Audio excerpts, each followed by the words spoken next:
So it seems that we've got the first official rules reveals from Black Templars. Let's talk about the new and reimagined vows that replace Oath of Moment, some details of the units, and names and themes of the 3 detachments.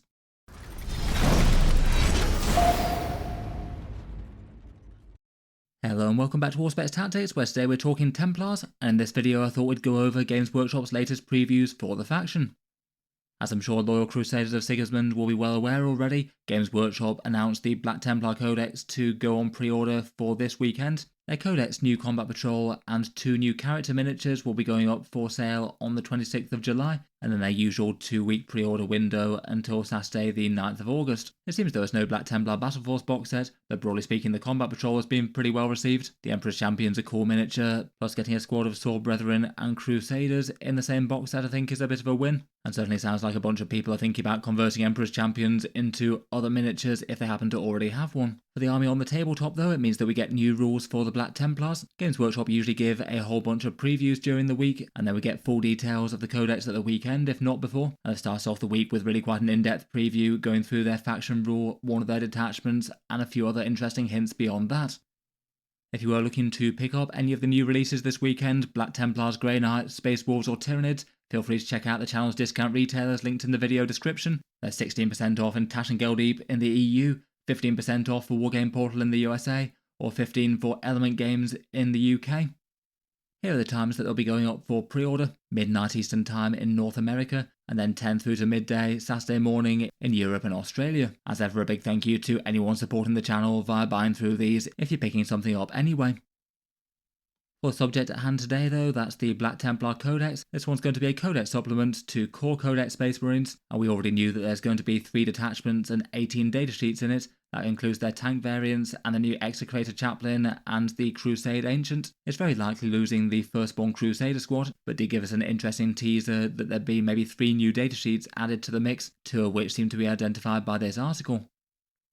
Before getting on to that though, let's talk about the Templar core rule, and this one does seem to be entirely in line with the leak. We saw the leaked datasheet for the Execrator Chaplain that had Templar Vows on it but no Oath of Moment, and hand in hand with that the leaker seemed to claim that that will be the case for the rest of the units in the Black Templar army, no access to Oath of Moment, but instead getting vows to make up for that. I feel like just on principle I'm not necessarily against that. Oath of Moment I guess makes Space Marines feel a little bit more cohesive as a shared rule that they all have, but on the other hand it does mean that you're losing a bit of design space for doing fun individual chapter things. The army rule always has to be that, so the divergent chapter rules are all limited to detachment, and it means that you say might have Dark Angels function very differently one detachment to another, with only Oath of Moment to unify their mechanics, and the same for other ones like Space Wolves and Black Templars. Obviously that's with the caveat that if it gets replaced it has to be replaced by something pretty good, given that Oath of Moment is a really powerful damage boost to try and take down the single toughest thing in the enemy army, or amp up the damage of your most dangerous unit.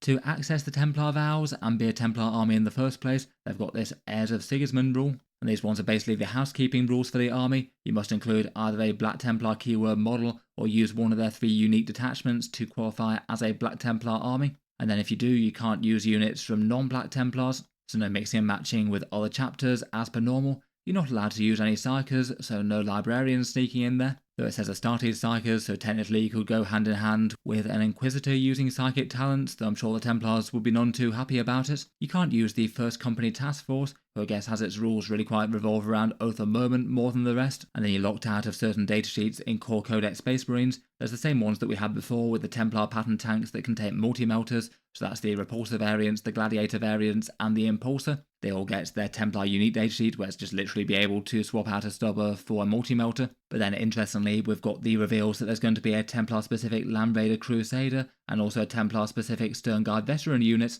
Seems that the Black Templars are getting their own custom datasheets for those.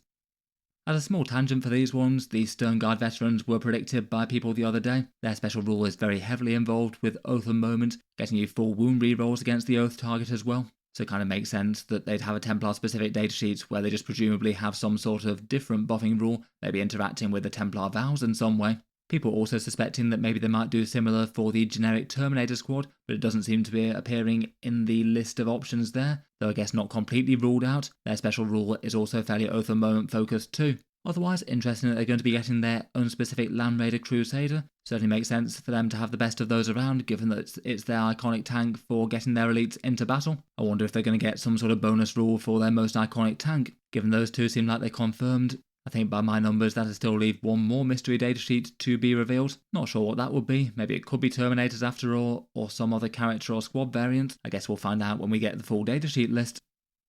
Before we get into the vows themselves, I'll just give a quick shout out to today's video sponsor and Tabletop Stronghold. They wanted to share their magnetic carry cases. They're made in the USA by Sam based in West Virginia. They ship across much of the world. For magnetic transport cases, the idea is that you mount magnets on the base of your miniatures, then they can line up dead close to each other on a magnetic surface, so loads of models in one space without the need for foam or anything, and stopping rattle damage on each other. Tabletop Stronghold's take on magnetic carry cases are ones made of notably sturdy and durable MDF, really hard to break or damage when they're put together, and in those cases there's multiple levels worth of steel trays, which you can raise or lower depending on the height of the miniatures that you're transporting. On the front of those cases goes an acrylic sheet so you can see what's where and display your painting handiwork as you're storing and transporting. And in general, from reviews on Reddit and down in the YouTube comments and things, generally people seem to have been pretty happy with these who have picked them up, at least from the feedback I've seen. I'll talk through the range at the end of the video. They do have an AT25 code for 25% off if you're seeing this early, but in any case, thanks to them for sponsoring this one. Let's get into the Templar Vows themselves though. And for the trade-off for the command phase Oath of Moment selection, it does seem like it's a pretty similar mechanic rule to the index version from Righteous Crusaders. At the start of the game, you look at your army and the opponent's army, and then pick one of 4 vows, trying to choose the one that's going to have the most impact on winning the game. Previously it was sustained hits, lethal hits, anti-psycho 4+, and feel no pain type saves, but they have been basically completely rewritten. At least in my mind there feels like there's one that's far more powerful than the rest. First up, the new version of Uphold the Honour of the Emperor trades off the Feel No Pain, and instead it becomes an objective support style rule. Infantry units gain sticky objectives, so if you control an objective at the end of your command phase, the objective will then remain yours until your opponent controls it at the end of some phase later in the game. Generally a pretty useful rule to have in just about any Warhammer army, and seems like it'll fit in well enough with the Black Templars method of play. They often want to be putting big scary units into the midboard and scaring the enemy off. Could be nice for some massed up Crusader squads holding that and moving on. On top of that, for games that use actions, your infantry units can advance and then still do actions, so that could be handy enough for cleansing midboard objectives or advancing into a terrain piece to remain safe and then doing a sabotage action or similar. It won't be relevant for every single game mode outside of the mission deck style ones though. Overall, I feel like if people are comparing that to the Feel No Pain, it's not going to be a particularly well enjoyed one. Something that just makes your army flat more durable, I think was quite well enjoyed, whereas objective grabbing rules are maybe seen as a little bit more niche. It is definitely an overall advantage though. Having sticky objectives is certainly useful to have on points in the midboard. It means that you might have options like having your Crusader squad just being happily able to charge off and press the enemy's next objective, or take down their next units, and not just have to sit around on objective babysitting duties. It could allow you to do things like abandon the home field objective if you know that your opponent won't be able to reach it later in the game, and again press the attack towards the midboard. However, it is a rule that you can get really easily into Space Marine armies. Lots of lists just take a single unit of intercessors to mark the home field at least, and then they could still press on towards the midfield if they wanted to. And I feel like both for the trade-off versus Oath of Moment and the damage dealer vow, it's maybe going to feel a little bit painful on that front. Speaking of the damage dealer vow, we've got accept any challenge no matter the odds. I feel like this one's probably going to be the one that most people look to as the first port of call if it's going to be useful. This one's a nice, easy and destructive damage buff rule, giving you +1 to wound for your melee attacks if the defender's toughness is higher than your strength characteristic. That means it's going to be a rule that's going to be particularly helpful against armies like knights or monster or vehicle heavy lists. Even your chainswords will wound them on a 5+ basically all the time, which is pretty great. It's also excellent for sort of mid-strength things like maybe Sword Brethren attacks or Power Fists. If you're playing a fairly heavy melee force and you're playing against knights or vehicles, this one basically seems kind of auto-include really. The damage buff that it gives to meaningful units is really quite nasty, and maybe could even encourage you to use a bunch more chainswords and things if you just thought this is probably going to be a default selection if you're going in with a huge amount of strength 4 chainsword attacks, and even things like toughness 5 are going to make great use of this rule. Overall, this one feels like the real winner. I feel like that is one that could easily trade off pretty well against the Oath of Moment. If you're wounding a target on a 5+, it's going to give you on average a better damage increase than Oath of Moment has. It's not going to function against every unit that you might want to hit super hard, But on the other hand, if you're already wounding on a 4+ or better, it means that your unit was already fairly effective into its target, and this rounds it out and can be potentially used all over the board at once, as opposed to just on one focal target. Overall seems pretty good. I guess it might have the potential to make chaplains a bit redundant in the army though. Their +1 to wound wouldn't really stack with this. Otherwise, next up we have Abhor the Witch, Destroy the Witch. This one was previously anti-psychic keywords, which could make things like Thunderhammers extra punchy. Now it's reroll charges against psychic keyword units, and precision in melee against psychic units as well. Again, like before, this one could be one that you could consider if you're playing a very psychic heavy army. I guess maybe Thousand Suns with a bunch of sorcerers leading rubric marine squads could be interesting enough to try and snipe them out. Or perhaps something like Space Marine Librarius Conclave. It does feel kind of niche though, and if the Accept Any Challenge one is still going to have some very good effect against the army that you're playing, it might not be quite so tempting. It's not going to be such a big deal against big tough psychers like say Mortarion or Magnus, and that was one real advantage of the previous one. Then finally there's Suffer Not the Unclean to Live. This one allows you to fall back and charge, and then pile in towards the closest enemy units rather than the closest enemy model, which means that, say, big massed up units might have a bit more flexibility with how they wrap into an enemy unit and make more models make melee. Fall back and charge is definitely a nice advantage to have, but it's almost always one that's at least kind of situational. Your opponent needs to have charged you and not wiped you out, or decided to remain in combat when they might have chosen to fall back. They still will likely have some good effect in a game, but maybe not one that you can control quite so well. Overall, between those, I certainly feel like for armies where it's relevant, the +1 to wound versus tough stuff is the clear winner. Otherwise, maybe sticky objectives if you've got a good amount of infantry. That again feels like it adds some solid value. If one of the detachments still has an option to flex into a vow for one command point, then that could be interesting enough to trigger that and use it ad hoc. Overall, I'm not really sure it's the most exciting set of rules in the world. I'd probably see it as the +1 to wound one and the rest. The idea of chainswords and power fists with +1 to wound permanently into big tough vehicle and monster units is a seriously nice one, and then treat the other three as sort of backup filler if you're playing an army that's got lots of say toughness 3 and that's not going to be effective. Next up, we've got a tiny datasheet preview in the Crusader Squad. Seems that this one does lose the Primaris on its name, they're just referring it to the regular Crusader Squad. I guess further confirmation that the Firstborn one won't be a distinct thing. Maybe the idea is just to use them as the Primaris models, though I'd suspect they'll probably still do a Firstborn one for Legends. In any case, it seems like they've had a special rule switch around. It seems that they gain Righteous Zeal as their special rule now. That one's given away by the preview of one of the detachment rules, and it basically looks like it's a surge move style mechanic, so similar to what the Khorne Berserkers get, and I guess that would replace the advance and charge rerolls that the unit currently has. As the power of rules go, I'd probably say that this one is more powerful than rerolling advance and charge rolls. We've seen these in a fair few incarnations. It seems likely the idea will be that your unit gets shot, maybe loses a casualty, and then you roll d6 inches for the squad to move directly towards the closest enemy unit. The Khorne Berserkers got a big d6 +2 style surge move. It might be that they get exactly that, or they might just get a regular d6 inches like some others get. Either way, the overall effect is that the opponent can't just march their units right up to nearby Crusader Squad and then shoot the Crusader Squad and not expect to suddenly be in melee. It just makes them overall annoying and hard to deal with on the midboard, particularly for a squad that can take a whole bunch of models in the unit. For almost everything in the game, they're not just going to do one single round of shooting and then the entire Crusader Squad be dead, so the rest of the squad should live to be able to do this, and they could well have some terrifying melee characters hiding in the ranks.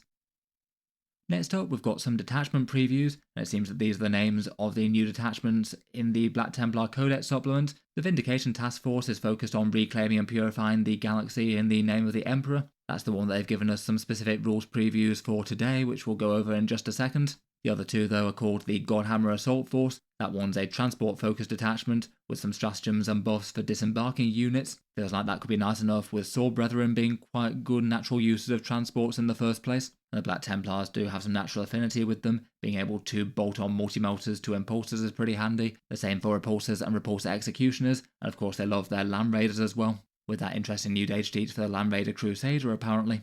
Then finally the last one is the Companions of Vehemence. And this one sounds like it's a bit more mainline melee assault Black Templars themed. I'd guess that this will be the nearest equivalent to the Righteous Crusaders once we get the full rules for it. The core rule for this one is reroll advance and charge rolls, so basically the old Primaris Crusader Squad special rule but generalised to the entire army. It's not a crazy powerful detachment rule in its own right, but I feel like that will add up over the course of lots of melee units over the course of the game, just making random movement that bit more reliable. The advancing will matter big in the early game, and if they have an advance and charge strategy in this, then that would be a big win. Otherwise, I guess that Execrated Chaplain we know will be able to advance and charge.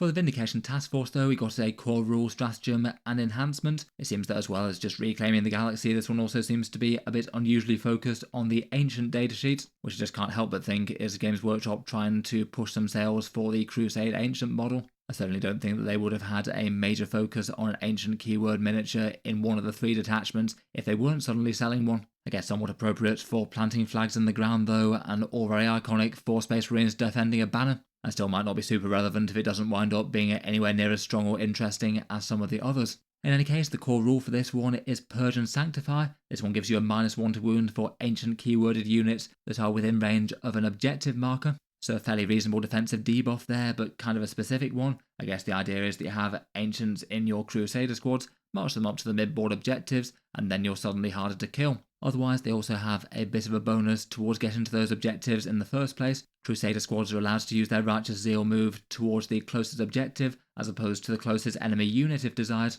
Having different options for controlling surge moves is rather nice, and certainly could be annoying for the opponent if you just suddenly dogpile the objective with a massive amount of OC, so they might not be able to take it away from you. And I guess it could also give you the chance of getting into the range of the objectives to trigger the first part of the rule for their next attack. Overall, I feel like it's a useful detachment rule, but not a standout one. I feel like you need some significantly better things in these stratagems to really sell the detachment overall. Having 3 great big Crusader squads with 3 ancients for -1 to wound, just jumping onto the mid-board objective seems pretty problematic for enemies trying to score primary though, at least for the first few turns. And any other defensive buffs that you might be able to stack on the units with stratagems or enhancements I'm sure will be well appreciated. It does feel a bit on the restrictive side to have it just as ancients though. I can't help but think that something a bit more general purpose like say a character focused attachment might have pleased people a bit more given that the vast majority of Black Templar characters aren't ancients.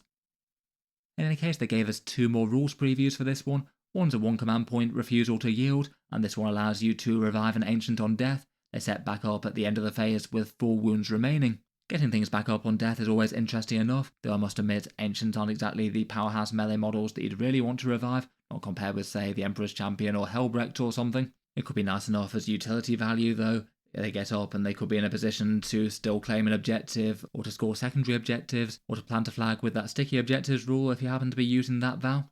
We don't know the rules for the Crusade Ancient at time of recording. If he's got a damage 2 power sword, then that could be more interesting, though otherwise I guess the Terminator Ancient is quite nice for that. Having a boosted stat line and a power fist maybe could make him interesting enough as just a single lone deep striker in this detachment, just going around and doing secondary objectives, and then being a pain to deal with the resurrection stratagem to be able to threaten. It also means that if ancients are key to using your detachment rule and maybe other stratagems as well, then you'd be able to protect them. If the opponent decided to try and precision them out, they could just get up again. Finally, they gave us 1 teased enhancement, which is Consecrating Aura. This one doesn't have to be an ancient and can be any Space Marine character, including not Black Templar keyword ones. And this one's a fairly nice simple one, giving them a 5+ invulnerable save for models in the bearer's unit, both at range and in melee. Having a bonus invulnerable save is never the worst buff in the world, though it just won't always be relevant for 3+ armor save Black Templars. He needs to be attacked by at least AP -3 to trigger that, and that's presuming there's no cover. It does seem easily best on Crusader squads though, given that neophytes will value it far more than their 3+ power armored save brothers. That means that you could have neophytes tanking shots for las cannons or multi-melters. Provided it's cheap enough, that certainly seems like a nice little enhancement to add into a squad that's trying to survive on the midfield against all comers. Seems like it'd play in well with the detachment core rule. Overall though, at least at first impressions, I feel like there needs to be some significant other stuff to really add strength to this one. Neither the detachment rule, the stratagem, nor the enhancement seem outright strong, more sort of usable, so hopefully there's some other good stuff in there to make it rival at least the core Codex detachments like Gladius.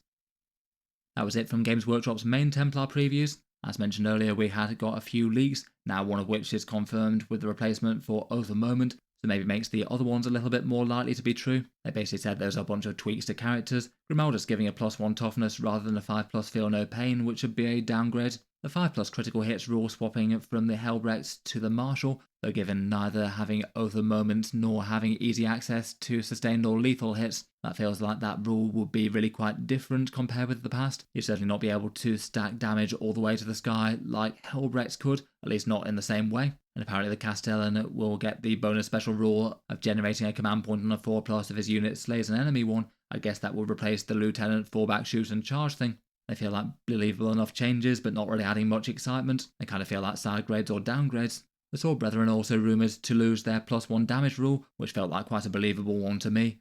and supposedly that's replaced by a move on enemy fallback reactive move style thing. I'd strongly suspect that their base melee would go to damage 2 if that was the case, like a number of other Space Marine veteran style units.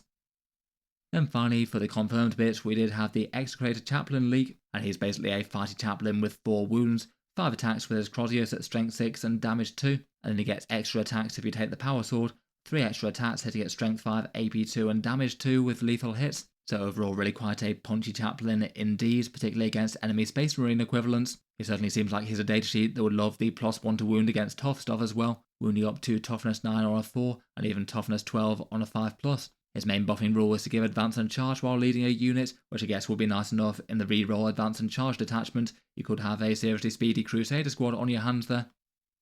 In any case, let me know your thoughts as to the first Black Templar rules previews. I look forward to hearing all your insights down in the comments. What do you make of the new Templar Vows, and what other use could you find out of them? I feel like that +1 to wound against tough stuff is the really obvious one. It'd be interesting to hear any other takes on the rest, and what would your hopes and fears be for the other detachments and datasheets? As mentioned, feel free to check out the links down in the video description if you're picking stuff up at the weekend. The discount retailers save a good amount versus Games Workshop, and the specific ones linked in the video description help to support Auspex tactics.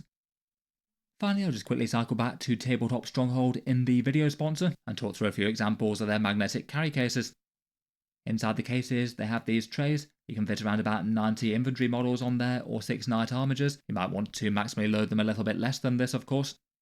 Then they've got a few different cases of different heights. The mini one is $75 or £72 with that AT25 code. That includes shipping to a number of locations, though there might be VAT or sales tax on top of that. Still quite a lot of room in this one for some big tanks and things, as you can see. The more regular sized one is quite a lot taller. You can see that by the Chaos Knight on the bottom floor there. Should be the right sort of size for a bunch of more standard sized Warhammer armies. They all come with some magnets included, and I'll leave the dimensions on the screen. Then there's the really big one with the XL one. There's different options for different numbers of the steel trays that you want, if you want more or fewer, and that can save on money a bit. In any case though, a big thank you to them for sponsoring the video, and use that AT25 code if you pick up anything through them, as it saves quite a bit.